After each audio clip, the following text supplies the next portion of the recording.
tô confiante, aqui tem credibilidade. A região já... Olá, pra você que se liga através das redes sociais. Esse é o nosso Termo Amigos Solidário através da web. Muitíssimo prazer, sou Alexandre Silva.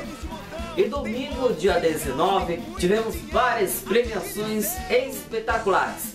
Na primeira rodada tivemos aí R$2.000. Na segunda rodada, mais R$2.000.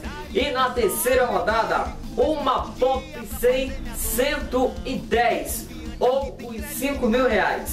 E também na quarta rodada tivemos aí um carro Gol 0 km ou os R$30.000.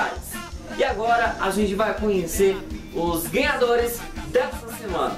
Pode rodar o VT. Conheça agora os ganhadores do Termo Amigo Solidário do último domingo. Na primeira rodada, Raimunda de Fátima, bairro Campo Agrícola, em Pindaré. Ela dividiu R$2.000 com Celso Santana Silva, bairro Mutirão, em Santa Inês. Na segunda rodada, R$2.000 para Ediane Oliveira Mendes, no povoado Santa Helena. Na terceira rodada, quem levou uma moto Pop 110 foi Antônio Domingos Silva, morador do bairro Vila Marconi. E na quarta e última rodada, quem levou R$30.000 foi Antônio Barbosa Macedo, morador do centro da cidade. Continue doando e boa sorte!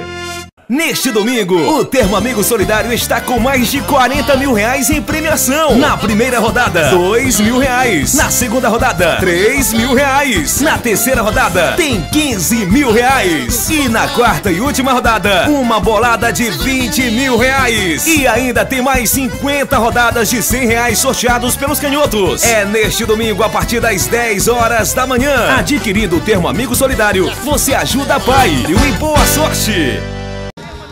Muito bem, pessoal, e o nosso programa aqui da web do Termo Amigo Solidário vai ficando por aqui. Muitíssimo obrigado pela sua companhia. Mas só lembrando a todos, para você rever esse programa ou também conhecer os ganhadores de salário mínimo e conhecer tudo que está rolando no nosso site, é só você acessar www.termoamigosolidario.com.br. ou se preferir, você pode acessar o nosso canal no YouTube, Termo Amigo Solidário. Ou se inscrever lá, hein? Estamos esperando. Muito bem, pessoal, obrigado a todos e a gente volta na próxima semana para a gente conhecer os próximos ganhadores. Continue doando que o próximo ganhador pode ser você. Tchau, tchau!